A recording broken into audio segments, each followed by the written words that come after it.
that Jesus is Lord of all, and one day ay harap po tayo sa harapan ng Panginoon. All knee will bow, alright, sa ating harapan ng ating Panginoon. So let's just keep on praying for each other, and I think everybody who are here, tulad ng nabanggit ni Kuya Paulo kanina, ay it's a holiday season, alright, so this is what we are always saying also here.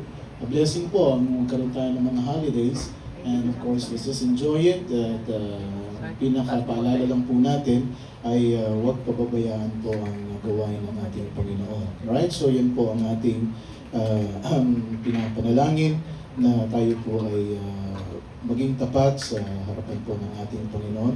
And we thank the Lord for today because we have His Word. At we are blessed because we have in our hands the truth of God's Word. At salamat po tayo dahil meron po tayong mga napag-aaralan, mga natutunan mula po sa katotohanan ng salita ng Panginoon. Again, thank you so much to everybody. So glad to see you. At magandang umaga po sa inyong lahat. Good morning, everybody. Ay, nag-breakfast na ba kayo? Parang wala kayong gana. Alright, so thank you so much po, at kayo po'y kasama ko ngayong umagang ito. Sa ating mga guests and regular attenders, thank you so much at kayo po ay nagpa-unlock ng aming mga imbitasyon. And I pray that God will speak to all of us and be blessed. At ako nga po'y nagpapasalamat at kayo po ay nakita po namin ngayong umagang ito. Right, I'd just like to recognize ang ating mga kapatiran online. Unahin muna natin yung ating mga nasa Abu Dhabi. Abu Dhabi, pasok. Alright, si Ate Evelyn muna. So Evelyn, kaway ka. Ayan, hopefully the whole week round wala kang pasok. So talagang bawi. Kasi minsan pinapapasok to kahit Sunday. Ano po? Right, so ingat lang po dyan, and we're thankful at kasama po namin kayo ngayong umagang ito. Right, another in Abu Dhabi ay ang ating kapatid na brother Kenneth at saka Sister Marimar. Right, Brother Kenneth, Sister Marimar, alright, so we're praying for you. At of course, ang ating buntis dyan ay ingatan po ng Panginoon hanggang sa po ay magbigay ng pagsilang. Okay, so ingat din po dyan mga kapatid. Ang ating, sino yung isa? Si yung Pogi, ang Pogi, oh. Alright, si Kuya Jeyo, pakikaway lang, Brad. At nasaan ka? Nasa ibang bansa ka ba? Ano daw? Angolia? Totoo? Nasa Angolia ka, Brad? Oo daw. Okay. Alright, so ingat, Brad. Malamig ba dyan ngayon? Ano to yan, no? Saan ba yung Angola? Angola ba o Angolia? Angola. Europe, sa Europe yata yun. Tama po ba? O basta, nandoon. Di ba? Alright, ingat Brad, and nice to see you there. And of course, balik tayo ng Pilipinas, ang ating mga tatay at nanay Erfe sa Caloocan City. Pakikaway lang, Nay Tay Erfe, pakikaway lang po kung dinig niyo po kami sa inyong tahanan. It's I think around 1:30 PM po dyan. So mainit na rin dyan sa Pilipinas. Huwag niyo po pababayaan ang inyong po mga sarili. At kayo po yung namimiss namin dito, and hopefully bisita kayo pag natapos na yung mga gera-gera dito. Alright, so thank you so much. Tayo pong lahat na nandito ay magbigay po tayo ng kalulatian sa ating Panginoon. Pasalamat tayo at meron tayong pag-aaralan ngayong umagang ito. Tayo pong lahat ay tatayo, and let us read the Word of God. Exodus 20 verse 3. Alright, Exodus 20 verse 3. At kung kayo po'y nandyan na, please say amen. Alright, dalawa lang. Anong amen? Kita niyo po yung ating verse sa screen? Ayan. Okay. Sabay-sabay po natin basahin ang Exodus 20 verse 3. Tayo pong lahat. Ready, read. Thou shalt have no other gods before me. Tayo pong lahat. Sumuko at manalangin. Ama naming banal, kami nga po'y nagpapasalamat sa biyayang pinagkakalimang po sa amin. It's not an accident that we are all here. At kami nga po ay pangunahan niyo po at bigyan ng katalinuhan that the Holy Spirit open our hearts and minds and teach us, O Lord. Give us the challenge today And to everybody, ako po nagpapasalamat at sila po ay kasama ko ngayong umagang ito. Sa mga kapatiran po namin online, ay sila po ay hanggang mamaya makapakinig at makita po nila ang inyong po mensahe. At sa mga kapatiran po namin, mga nagbakasyon dahil sa holiday, ay bigyan niyo rin po sila ng pag-iingat. Again, Father, we thank you for all the blessings that you're giving us. Ito po dalangin namin sa pangalan ni Jesus. And all the people will say, Amen. You may be seated. Thank you very much. All right. So let's just be relaxed at holiday. Start natin ang ating holiday today. And yung iba may pasok pa yata bukas, pero karamihan naman ay Tuesday wala nang pasok hanggang sa Friday. Ano po? And yeah. Ready na ba kayo? Alright, God bless you today. Let me speak to you the second part of our lesson series, Accepting No Substitutes. Accepting No Substitutes. Mga kapatid, God hates idolatry in any form. Ang Panginoon po ay muhing-muhi siya sa isang prinsipyo or practice ng pagsamba ng idols. Ano po? Well, aside from our main text this morning in Exodus 20 verse 3, there are a lot of Bible verses that states the same. Let me read to you a few of them. Deuteronomy 6:14 and 15, the Bible says, "Ye shall not go after gods or after other gods of the gods of the people which are round about you. For the Lord thy God is a jealous God among you. Lest the anger of the Lord thy God be kindled against thee, and destroy thee from off the face of the earth." You know, ito po yung isang bilin ng ating Panginoon na talagang huwag kang sumunod, huwag kang magkaroon ng sabihin natin idols, especially the gods of the people which are around about you. And God abhorred or hate Jeshurun. At Jeshurun, ang pangalan po nito is a poetic name for Israel. In verse 15 of Deuteronomy 32, the Bible says, "But Jeshurun waxed fat, and kicked thou art waxen, and kicked. Thou art waxen fat, thou art grown thick, thou art covered with fatness. Then he forsook God which made him, and lightly esteemed the rock of his salvation." And verse 16, "Did provoke him to jealousy with strange gods." You know, ang Panginoon ay talagang pinovoke nila na magkaroon ng selos with strange gods, with abominations provoke they him to anger. You know, they sacrifice unto the devils, not to God. To gods whom they knew not, to new gods that came newly of, whom your fathers feared not. Of the rock that begat thee, thou art unmindful, and hast forgotten God that formed thee. And when the Lord saw it, He abhorred them. You know, nung nakita ng Panginoon na itong Jeshurun, o sabihin natin Israel, the nation, na kung saan ay pinili niya, ay they provoke God into jealousy, ay talaga pong He abhorred them. Talagang namuhi po siya, ang Panginoon mismo, namuhi siya because of the provoking of His sons and of His daughters. And He said, "I will hide my face from them." At kung hanapin nila ako, sabi niya, ay talagang magtatago ako, and I will see what their end shall be.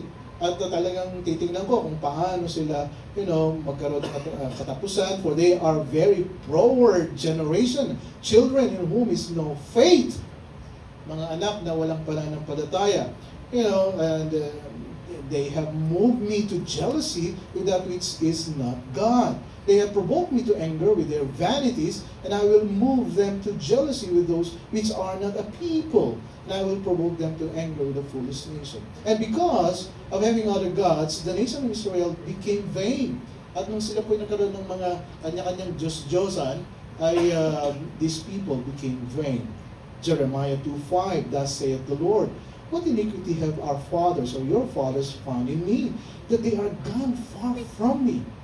Nagkaroon sila ng sarili nilang mga Diyos-Diyosan, aside from me, ay lumayo na sila sa akin, and walked after vanity, and are become vain. Neither said they, where is the Lord that brought us up out of the land of Egypt? Asan na yung Diyos na nagligtas sa akin? That fed us through the wilderness, na nag-provide ng aking pangangailangan. And then through a land of desert and of peats, through a land of drought, and at the shadow of death, through a land that no man passed through, and where no man dwelled. Kahit may mga problema, ang Diyos ay nagbigay sa akin, nag-provide sa akin. Pero, ang sabi ng Panginoon, nasa na, they are mindful of God, and I brought you into a plentiful country, pinagpala kita, to eat the fruit thereof, and goodness thereof. But when ye entered, sabi niya, nung talagang nagsimula ka, na kung saan ay kalimutan ang Diyos, you defiled my land. Na kung saan ay nilagay kita, pinagpala kita, ikaw mismo, sabi niya, ay dinumihan mo yan. Ye defiled my land and made mine heritage an abomination. Why? Because you forget God. Dahil nakalimutan mo na ang Diyos, you got your own ways, and you got your own gods. Now, you have become vain. And so God commanded, Exodus 20 verse 3, Thou shalt have no other gods before me. Kaya huwag kang magkaroon ng Diyos-Diyosan before me. And thou shalt not make unto thee any graven image, or any likeness, or anything that is in heaven above, or that is in earth beneath, or that is in the water under the earth. Thou shalt not bow down thyself to them, nor serve them. For I, the Lord thy God, am a jealous God, visiting the iniquity of the fathers upon the children unto the third and fourth generation of them that hate me. At ang sabi niya, ang pagkamuhi ko sa inyo ay ang sa kaapu-apuan mo to the third and the fourth generation. Pansinin mga kapatid, ito po mga verses nito ay sinasabi ng very simple, worship God only and do not idolize anything.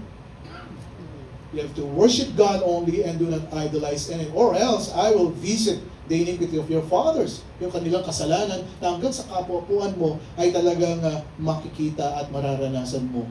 Yan. Except no substitute. Huwag mong ipagpalit. Having other gods is idolatry. Material naman yan or immaterial. And God hates it. Anything that takes the focus of God and puts it on something else is an idol. In other words, when anything is first in your life, that is not God. It is an idol. Even if it is good. Truly to idolize is to value something more than God. Mas pinaalagaan mo itong bagay na ito, itong sabihin natin sitwasyon na ito, aside from God. Having other gods steals the attention and honor that belong only to God. Kaya pag sabi ng Deuteronomy 6:5, Thou shalt love the Lord thy God with all thine heart. O kailangan mong mahalin ang Diyos ng buong puso. Pagka sinabing buong puso, 100% po iyan.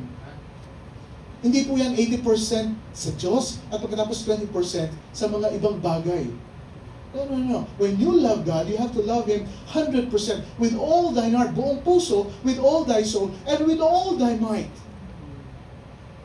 In many nations today, carved gods and goddesses are still an obvious violation of this commandment. Marami pa rin tayo nakikita, sabihin natin, mga carved gods, hinukit ng mga Diyos at mga Diyos-Diyosan. However, many never realize that the sin of idolatry is ultimately a sin of the heart. An idol really is anything we depend upon to meet deep needs of the heart. Lalo na pagka may nahanap ang puso po natin at ang nakita po natin yan ay higit pa sa Diyos na ating pinaglilingkuran. Mapa-love yan, mapa-security yan, mapa-worth yan, or mapa-significance yan. There are a lot of people, looking for approval with a lot of things around them. Pagka hindi nila nakikita, punta sila dito, punta sila dyan, at ang nangyayari, ang kanilang focus, ang kanilang time, ang kanilang mga strength ay hindi na nabibigay sa Diyos ng 100% kundi nabibigay sa mga bagay nito. However, many never realize the sin of idolatry is ultimately a sin of the heart. when we seek to find identity and security in something besides God, we have made this thing an idol, mga kapatid.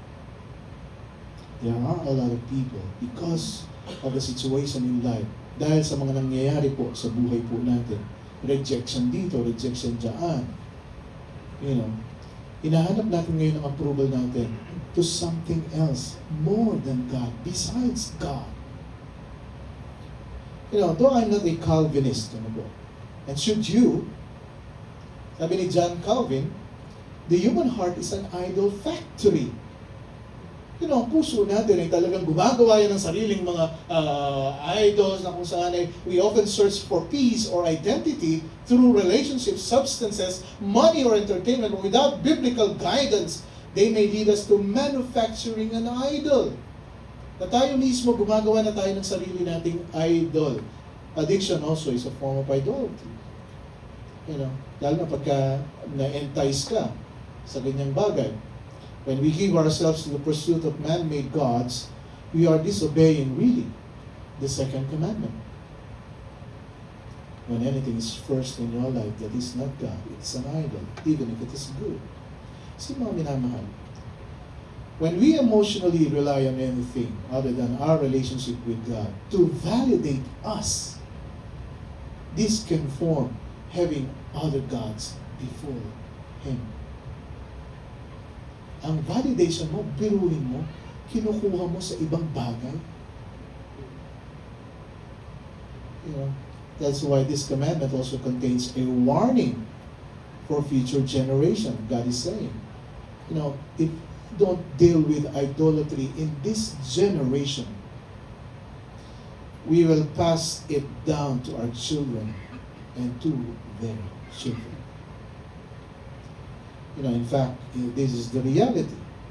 Ang mga anak po natin, they learn to handle things by watching us parents. When children observe parents running to a bottle, running to a pill, running to another romance, or shopping spree, to make them feel good about themselves, they follow that pattern. Kaya nga po tayo mga magulang need to be aware what we show our children about our pursuits in life. They follow it. When children watch their parents spend time, money, and energy, especially in worldly pursuits, they naturally copy those values and will raise their own children to do the same. Bakit nga ba? Having other gods, it's a powerful temptation. Bakit nga ba marami ang natutokso, to this idolatry na pinag-uusapan natin? Ultimately, the answer there is because of sin. It is the sin nature of man that causes us to worship modern idols, all of which are in reality forms of self-worship. Nakakalungkot, resisting the worship of idols is a lifelong battle. Na tayo pong mga mananampalataya, ito po hindi isang araw lamang na battle. Ito po yung araw-araw. Kaya nga sabi ng Biblia, sa Ephesians 6:11, you have to put on the whole armor of God. Kailangan mong suotin po ito, that he may be able to stand against the wiles of the devil. Paul said to his son in faith, Timothy, that you have to fight the good fight of faith. Kailangan ipaglaban mo itong mabuting laban ng pananampalataya. Sa lahat ng laban na nabanggit po sa Biblia, ito po yung mabuting laban, mga kapatid. Amen. Ang meron tayo na pananampalataya. You have to fight the good fight of faith. You have to lay down eternal life, whereunto thou art also called, and hast professed a good profession before many witnesses. At pagka talagang ito po'y pinapakita mo na, I'm a Christian, and this is my testimony and everything. Sabi niya, you're professing a good profession. 2 Timothy 2:3, thou therefore endure hardness as a good soldier of Jesus. Alam mo, pagka ikaw ay Kristiyano, Talaga pong tinuturan po tayo to endure hardness. You know, ang buhay pong ito, hindi lang po bed of roses. There are a lot of people say, you know, I thought when you become a Christian, you know, it's a bed of roses. No, puro blessing na lang and everything. But again, mga kapatid, ang Biblia, talagang sabi niya, you have to endure hardness. Mahirap. Sabi nga nila, madaling maging Kristiyano, pero mahirap magpaka-Kristiyano. And it's very true. It is very true. Kaya sabi ko nga po sa inyo, ang labanan natin po dito, pagka mahina ka, sabi ko, napakabilis mong bumagsak. Again, when we hear the word idol here, we often think of statues or statue or objects, you know, reminiscent of those worshipped by pagans in ancient culture. However, the idols on this 21st century often bear no resemblance to the artifacts used thousands of years ago. Ngayon, mga kapatid, many have replaced the golden calf with an insatiable drive for money or prestige, you know, or approval, or fame in the eyes of the world. Nowadays, we have mental images rather than mental images. You know, ngayon, ang idols po natin ay hindi na yung mga figures, hindi na yung mga statues, hindi na nakikreate na sa ating mga idols ngayon ay yung ating mental images. Sabi ko nga po sa inyo, maraming tao exposed sa social media ngayon, you know, why they run to the internet, why they run to their social media is because there they see their idols. Nakikita nila yung mga idols nila, fashion, nakikita nila yung mga, you know, convenience, or sabihin natin, you know, fulfillment and everything. Kala nila, yun na yun. Created by what we see every day and what we let ourselves to be exposed to. You know, of course, kasama na yung mga possessions po tayo, yung mga material na bagay, hobbies, sports, entertainment. Well, these things we idolize as mental images are clearly sinful. The Bible says, "Ye shall not go after other gods." This is Deuteronomy 6:14. "Ye shall not go after other gods of the gods of the people which are round about you." Ito po yung mga Diyos-Diyosan ng maraming taong nakapaligid po sa atin. For the Lord thy God is a jealous God. At pagka nagselos na ang ating Panginoon, sabi ko nga po sa inyo, hindi kayo matutuwa. You know, in verse 13 of Deuteronomy chapter 6, "Thou shalt fear the Lord thy God and serve Him and shalt swear by His name." At ang sabi niya, kung mangako ka sa Panginoon. At ang sabi niya, Panginoon, paglilingkuran kita. Panginoon, ikaw lamang ang Diyos na meron ako. Thou shalt fear the Lord thy God and serve Him and shalt swear by His name. Unfortunately, God is often showed out of the way as we zealously pursue our gods. Ang nangyayari pa ay inaalis po natin ang ating Panginoon sa buhay po natin, at ang ginagawa po natin ay talagang kumukuha tayo ng maraming Diyos-Diyosan sa ating paligid. Worse yet, the significant amount of time we often spend in these idolatrous pursuits leave us with little or no time to spend with the Lord. Ang nangyayari ngayon, nahati na. Hindi na 100% ang oras mo sa Panginoon, ang oras mo sa Panginoon ay 10% na lang, 5% na lang.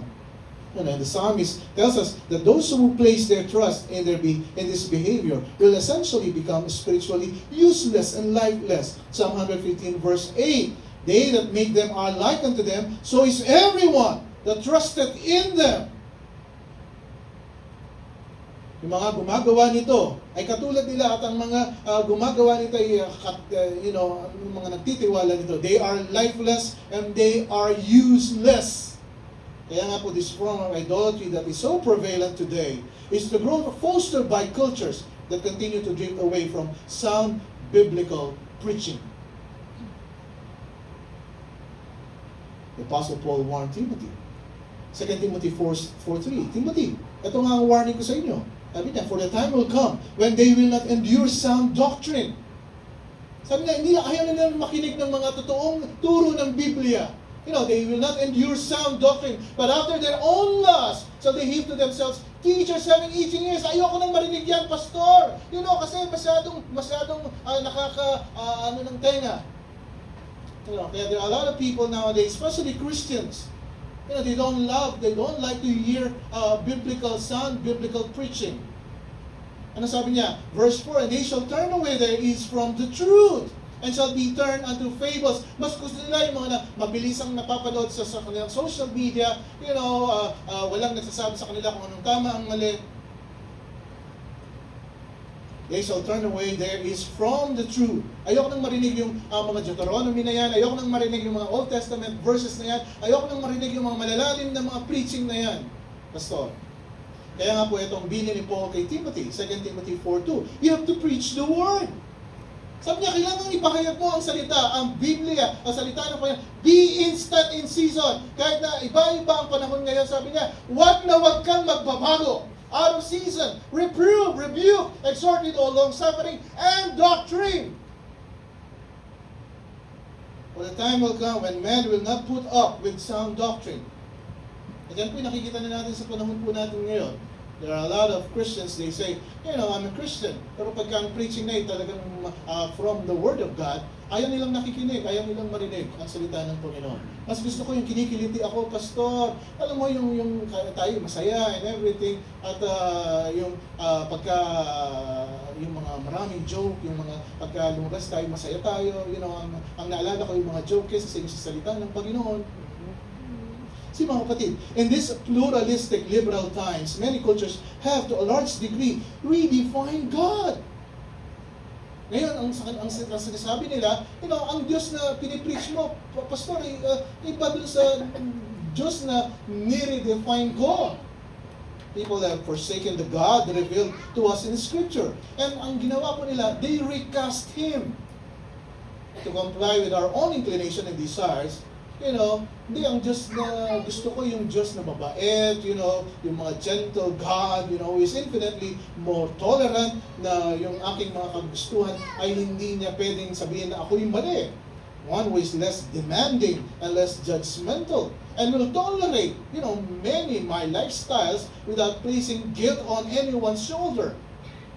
Yung bang Diyos na kung saan ay wala akong guilt na mararamdaman. Ito na po yung mga nangyayari sa ating panahon po ngayon. And God says, do not do that.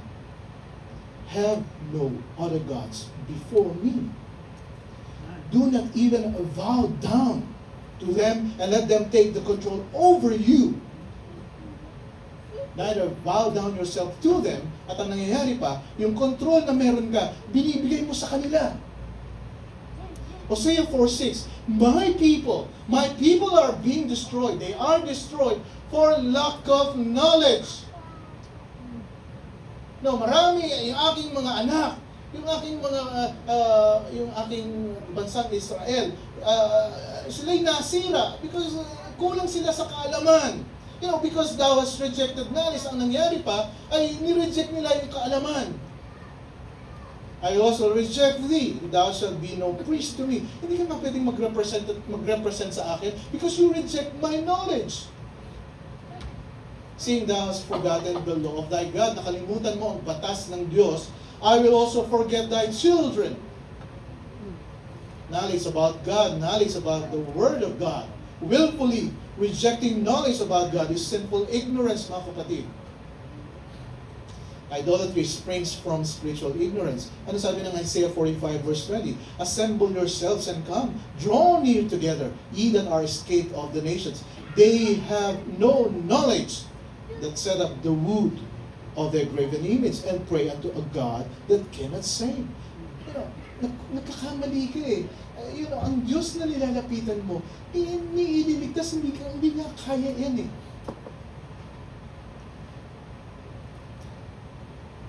Wala po tayong pwedeng idahilan. Pagka naging Kristiyano ka, ignorance of the true God is unjustifiable.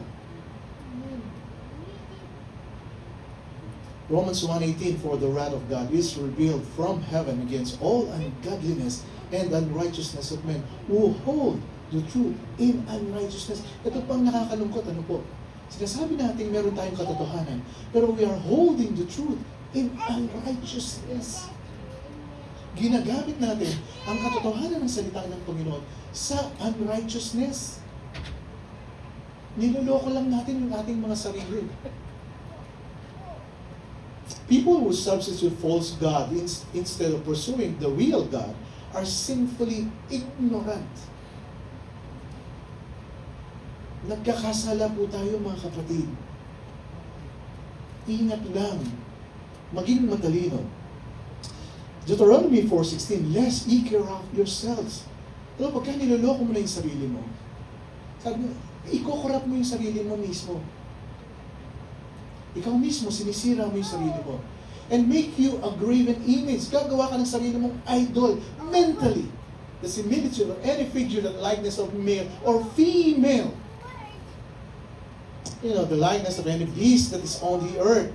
The likeness of any winged fowl that flieth in the air. Ang nangyayari pa, nilalagay mo sa sarili mo, itong mga, sabihin natin, graven image, or sabihin natin, idols or idolatry, similitude to any figure. It's mental images, The likeness of anything that creepeth on the ground. Minsan, gusto pang maging bulate. Diba? The likeness of any fish that is in the waters beneath the earth, unless thou lift up thine eyes unto heaven, and when thou seest the sun, the moon, and the stars, even all the hosts of heaven, shouldst be driven to worship them, and serve them, which the Lord thy God hath divided unto all nations, unto the whole heaven. Mga kapatid, nandiyan po ba kayo? Kaya na ba ako salita dito? Wala na akong kinakausap. Now God says, for your own good, don't idolize anything or anyone. Idols will disappoint you. Jeremiah 10:14, every man is brutish in his knowledge. Every founder is confounded by the graven image. For his molten image is falsehood, and there's no breath or there's no breath in them. These are lifeless. Kaya sabi ng 1 Corinthians 8:4, as concerning therefore the eating of those things that are offered in sacrifice unto idols, we know that an idol is nothing in the world. Minsan natatakot pa tayo sa mga idols nito kaysa sa Diyos na lumikha po sa atin. Kaya sabi ng Biblia, these idols are nothing. They don't have life. Wala silang buhay, mga kapatid. Minsan mas natatakot pa tayo sa mga nakikita natin kaysa sa Diyos na kung saan kahit saan tayo magpunta, kita tayo kung anong ginagawa natin. Idols will dominate you. Isaiah 53:6, all we like sheep have gone astray. We have turned everyone to his own way.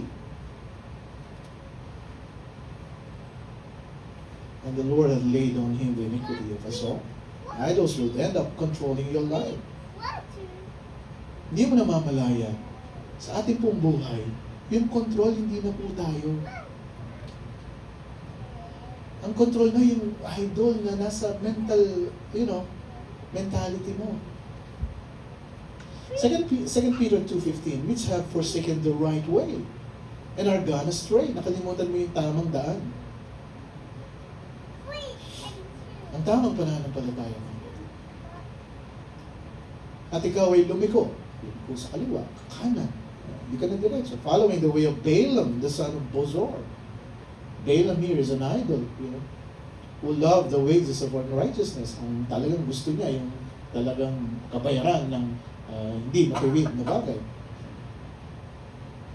It will begin to control you and lead you astray. All we like sheep have gone astray. Idols will deform you. Psalm 115 verse 8, they that make them are like unto them, so it is everyone that trusted in them. It will deform you.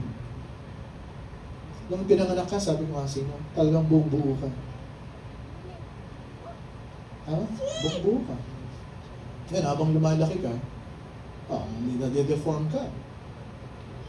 Why? Because you're allowing, the control of these idols. Nang nagko-control na sa'yo, yung mga nasa paligid mo, yung mga nakikita mo sa paligid, napapanood mo sa social media mo, yan yung mga nagko-control sa'yo. So is everyone that trusted in them. It will deform you. You will lose your uniqueness that God gave you. Ang sabi niya, you are a child of God. Niligtas kita. Because you become like what you value most. We shape an idol and it ends up shaping us. Sa ating mentality, nag-shape tayo ng idol. Ang nangyayari ngayon, di natin namamulayan. Siya pala yung nagsishape sa atin. Just think about it. Think about it. You don't own it. It owns you. And that is an idol. That is an idol. What are you going to do now? Put God first. Amen. You have to put God first. How do I put God first? Just give you the acronym of first. Put God first. Let's take that acrostic. I'm going to give you 5 ways to put God first. Number 1, faith. Faith. Have faith. Have faith, real and true.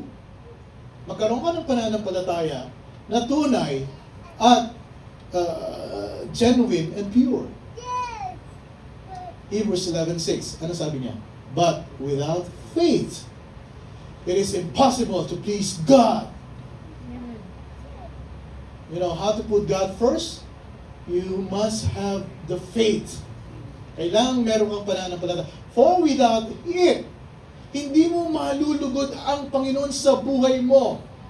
Without faith, it is impossible to please Him. For he that cometh to God must believe that God is, and that He is a rewarder of them that diligently seek Him. Kung gusto mong magbigay ng kaluguran sa Panginoon, ikaw ay kailangan magkaroon ng pananampalataya sa Kanya. Real faith is not just something you say. Hindi lang po ito sinasabi. Hindi lang po sinasabi, ako'y Kristiyano. Hindi lang sinasabi, ako'y alam ko maraming verses sa Bible. Ako'y nakabarong. Ako ay isang Kristiyano. But again, real faith is not something you say. James 2:14, what doth it profit, my brethren, though a man say, he hath not faith, and have not works, can faith save him?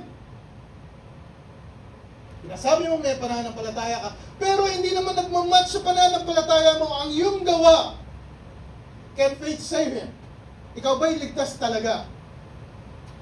Real faith is not something you say or something you talk about. What God is it, my brother, if a man claims to have faith but has no deeds, can such faith save him?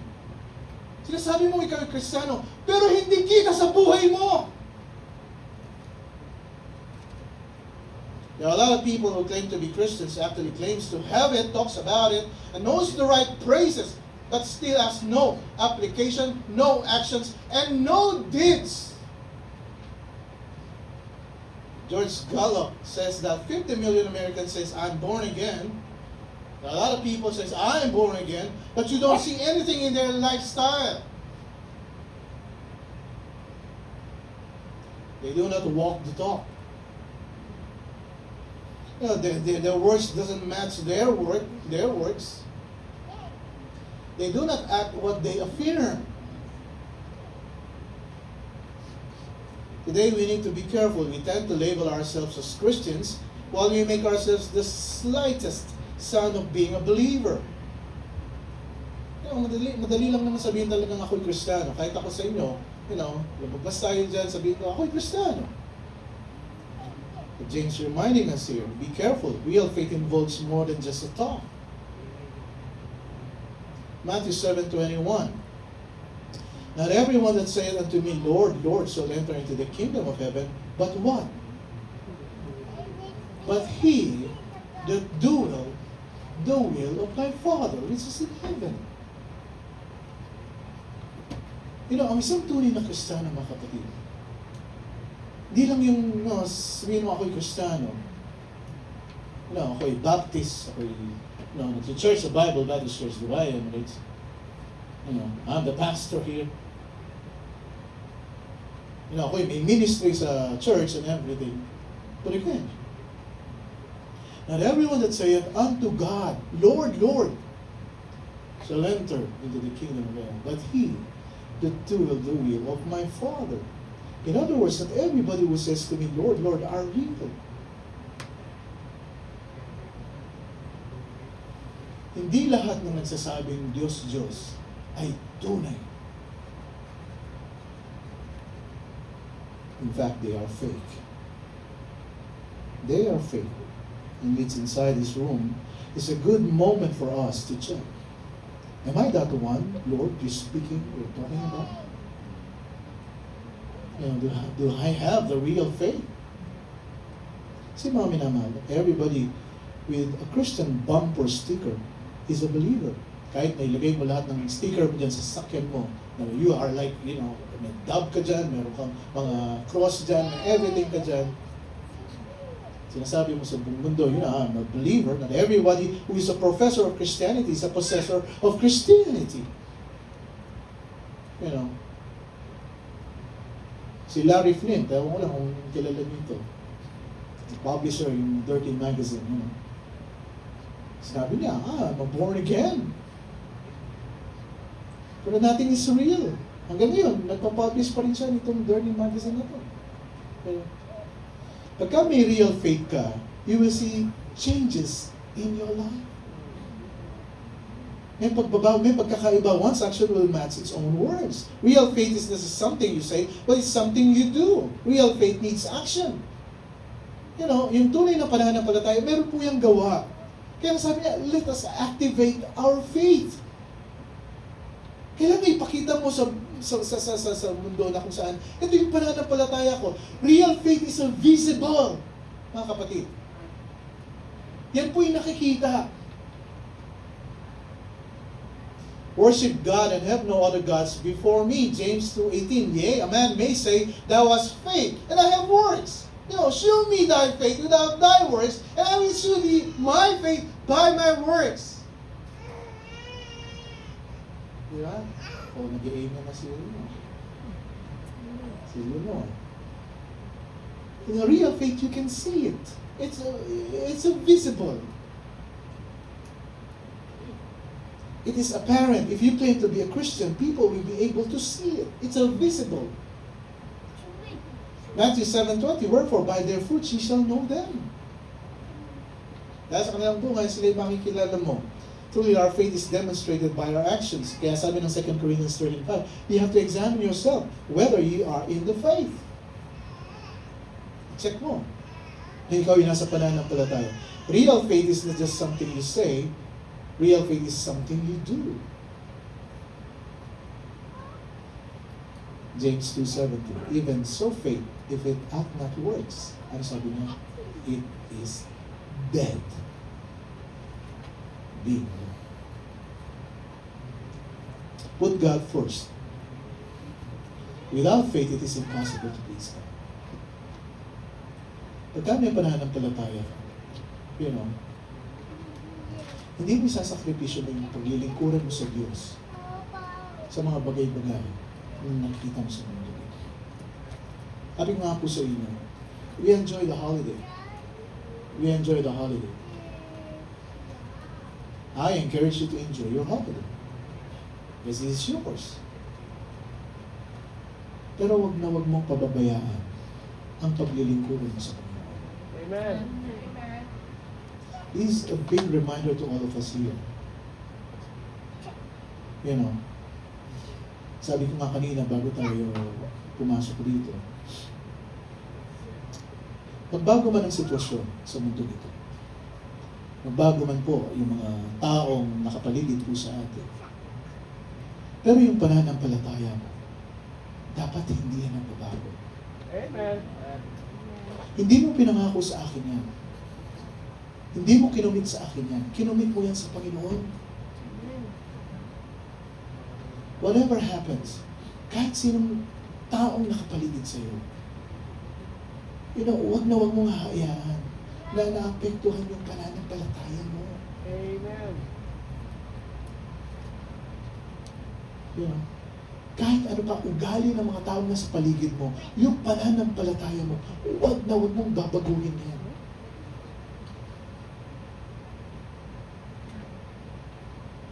Kung sinasabi natin, napakasama naman ang ugali mo.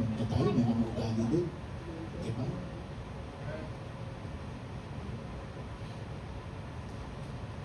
Is this a matter of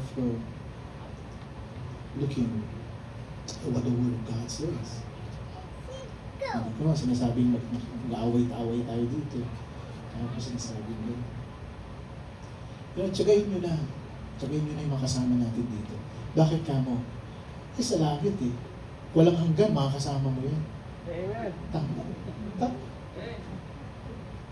Diba? Araw-araw makikita mo yun doon. Walang hanggan. Kaya nung dito, nagsasawa ako. Diba?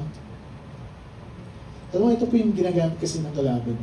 Kaya sabi ni Pablo sa mga nasa Corinto, sabi niya, narinig ko, daming divisions among you. Di ba? Pero sabi niya, wow, you have to really be careful. Dahil ang kalaban, talagang lalaroin niya yung mga damdamin natin dito.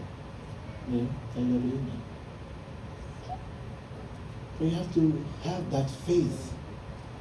Without faith, it is impossible to please Him.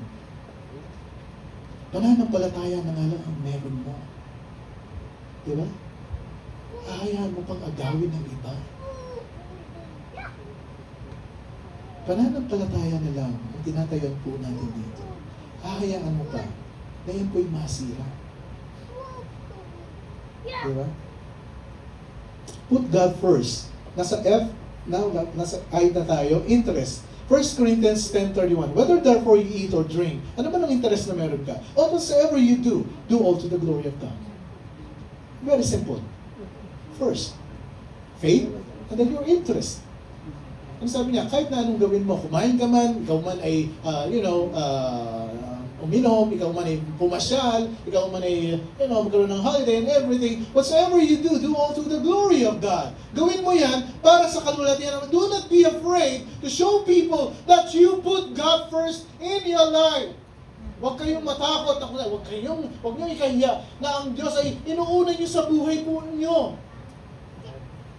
You have to put God first in your interest. In everything you do, on your interest, you put God first. On your excitement, excited ka, and you put God first on your excitement. Do not forget to put God first. On your conversation, pagka nakikipag-usap ka, do not forget to put God first. Ang nangyayari po kasi dito, nakakalimutan po natin kung ano yung dapat nating una, at kinakalimutan po natin ang Diyos na dapat nating una. In Ephesians 5:19, speaking to yourselves in psalms and hymns and spiritual songs, singing and making melody in your heart to the Lord every day of your life. Pastor naman, napaka-boring naman kung the whole week ay pag-usapan natin ay kabanalan, katuwiran and everything. Di ba? Nakakasawa din naman yun. Paminsan-minsan ay manood ka ng Netflix, manood ng mga ganito and everything. But again, you have to put God first on your interest. Ang sabi ng Colossians 3:16, let the word of Christ dwell in you richly in all wisdom. In all wisdom, teaching and admonishing one another in psalms and hymns and spiritual songs, singing with grace in your hearts to the Lord. Wala namang masama. Ikaw ay nasa trabaho at kumanta ka ng Amazing Grace, sweet the heart. Well, siyempre, pagka kumanta ka, dapat huwag naman yung na-store mo na yung mga kaopisina mo at mga katrabaho mo. Biglang magugulo siya. Amazing grace, amazing grace. Talk with each other much about the Lord in your interest. Sa mga interest mo, ano ba yung mga, what you are interested most of. Di ba? You have to put God first in your relationship. In your relationship, Proverbs 13:20. He that walketh with the wise men shall be wise, but the companion of fools shall be destroyed. Ang marami pang mga Kristiyano nakakalungkot po dito, ang ginagaya po nila yung mga foolishness, yung mga foolish na tao, kaysa dun sa mga wise na tao. Hindi siya umatay, hindi rin ako atin. Mali. Hindi siya nag-pray, hindi rin ako mag-pray. Mali. Region. Hindi siya nagbabasa ng Biblia, hindi rin ako magbabasa ng Biblia. Mali po yung sinusunod niyo, mga kapatid. Diba? Alam mo itong kapatid na ito, kahit na napakabigat ng problema niya, hindi ko siya nakikitaan ng absent sa paglilingkuran. Amen! Kahit na anong mga problemang meron siya, hindi ko siya nakita na nag-absent. Amen! Sabi niya, he that walketh with wise men shall be wise. Sunday ngayon, dapat nasa church ako. Preach on. Amen. You know, with your relationship, you have to put God first. You have to choose people. You have to choose your friends wisely. Mamili ka, ito po yung libre, mamili ka ng mga kaibigan, yung sinasabi na matatalino. If you want God first in your life, you're going to have to choose your friends carefully. Whoever you spend time with, that is what you're going to be like. Kaya sabi nila, pagka ikaw ay sumama sa isang taong magagalitin, di ba? O pag naghiwalay kayo, magagalitin ka na rin. Tama? Tama. Aha. Di ba? Halimbawa, yung mga kapatiran, nilapitan ka. Sabi na, alam kong kapatid nito, ganito. Di ba? Pagkatapos yung, di ba, mag-usap, ganun na ka natin. Ganun na rin ang damdamin mo sa isang tao.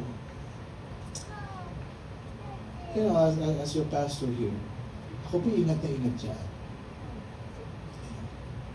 Lahat naman tayo may mga I need to counsel a lot of people. Pero kung pakikinggan ko lahat ng mga hinihingi sa akin, diba? Ngayon pa lang, hindi na kita papansinin, dito pa lang. Diba? Pero hindi nga po, ganun ang trabaho ko.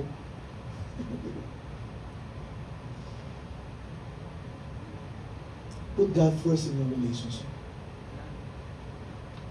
Every Sunday, pag dumarating tayo dito, sabi ko, He's new. He's new in Christ. New in Christ. If any man be in Christ, is a new creature. Wala na akong pwedeng gawin doon. Kung di sabihin na, okay, bago ka. Wala akong pwedeng dahilan na hindi ka bago. Okay ba? Be careful, man. Ingat. First, have faith, interest, put God first in your relationship, put God first now. You put God first in your schedule. S. Proverbs 16:3, commit thy works unto the Lord, and thy thoughts shall be established. You have to commit your works unto the Lord. Make the most of your time, grasp firmly what you know to be the will of God. Proverbs 19:21, there are many devices in man's heart, nevertheless the counsel of the Lord that shall stand. Ibig sabihin mga kapatid, sa mundo pong ito, talagang yung mga desisyon natin sa buhay, kailangan natin pag-aralang mabuti. In our schedule, evaluate, make a to-do list, and ask God to use your time wisely.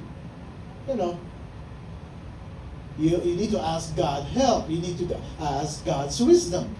Understand, mga minawa, when God made you, He has a plan for your life.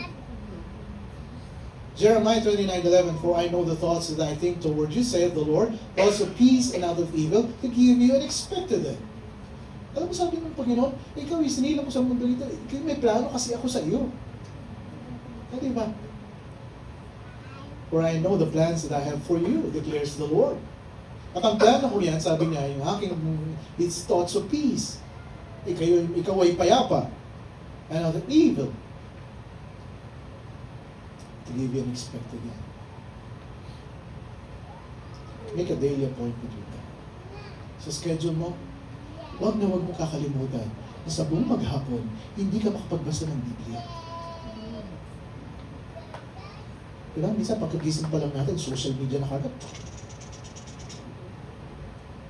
Preach on. Diba? Pero ang salita ng Panginoon, hindi mo man nabasa.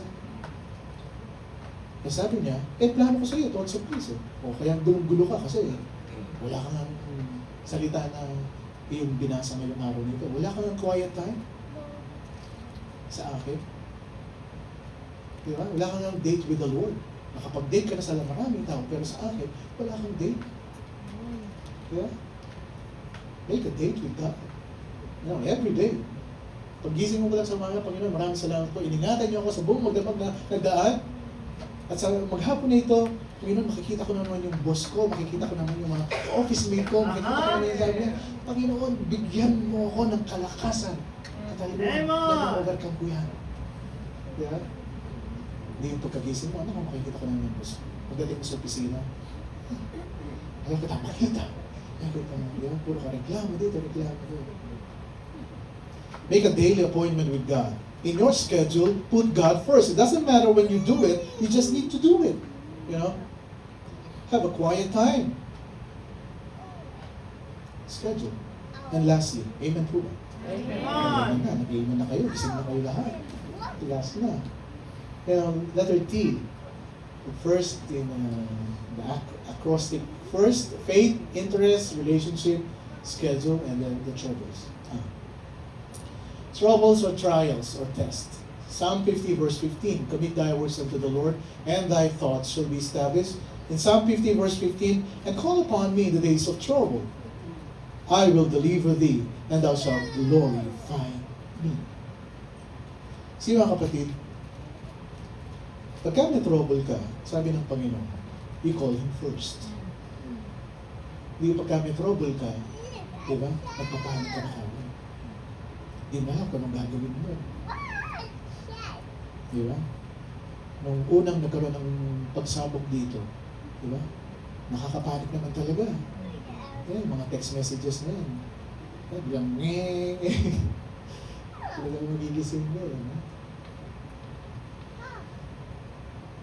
Ganun din naman ako. Unang narinig ko yung message sa kay mga pagsabog. Nagpanik ka, 2 days, di ako makatulog. Call upon me the day of trouble. Ako natuwa, sabi ko, may nagtanong sa akin, ikaw ba, pastor? Ano bang tingin mo dito? No, really, God is really good. Sabi niya sa akin, just trust me. Sabi ko sa kanya, no, I'm putting my trust 100% to the Lord. Amen. Ano na mangyari dito? It is of the Lord. 100%. When you face unexpected problems and pressure, when you have a crisis, who do you turn to? God says, put me first even in tough times. When God is first in your life, you stop worrying. You stop worrying. When God is not first in any of these 5 areas, we begin to worry about it. You know, pagka sa faith mo, sa interest mo, sa iyong relationship, schedule mo, sa troubles mo, hindi na muna ang Panginoon sa iyo. Magsisimula kang mag-aalala. You know, you have to tell God, Panginoon will be number 1 in this area. You handle it, you're in charge.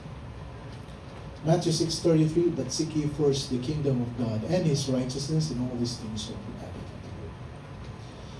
The antidote to worry, you have to put God first. If you want to build a successful life and a strong family, you got to have the right foundation. You should have no other gods before. Next Sunday, we will talk about worshiping God only. You prepare, you pray for this. Sabi ko nga po sa inyo, napakaganda. Worshiping God alone. Only. I'm going to give you all these messages. Napakayayaman po ng salita ng Panginoon. Worship God as He intends. Pagka tayo po'y nananambahan, is that what we intend? It's God's intention when we worship God. And we will just follow. Right? Exodus 20 verse 3. Gising pa po kayo. Right. Exodus 20 verse 3. Thou shalt have no other gods before me, except no substitute.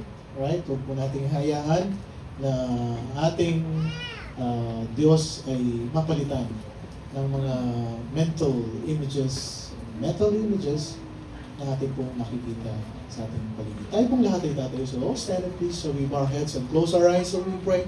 Heavenly Father, we thank you sa aming pong mensahe ngayong umagang ito na kung saan ay pinakita niyo po sa amin kung anong nagdudulot ng isang taong nagtitiwala before you, and it creates in people this practice of idolatry, ito man ay material or immaterial. I thank you, Father, for reminding us that it will disappoint us, it will deform us, it will dominate us, and Kami nga po yung nagpapasalamat, Panginoon.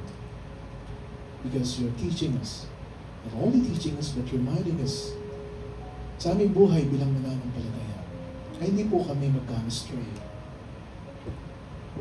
Kami po ay magpatuloy sa aming pananampalataya, no matter what, despite of our situation be. Help us, Father, to put you first in our lives. In our faith, help us, Father, to strengthen the faith that you've given us. For without faith, it is impossible to please you. Ito lang po ang meron namin ngayon, Panginoon, ang pananampalataya. Help us, Father. Na hindi ito maagaw ng iba. Hindi po ito masira. It's all that we got. Pananampalataya. In our interest, in our relationship, in our schedule, in our troubles, help us, Father, to put you first. There are a lot of things around us that's going on. Minsan, dadayain po kami. Minsan, liligaw po kami. Minsan, it will confuse us. Maguguluhan po kami. But we thank you, O Father, because we have your word. And we have this lesson.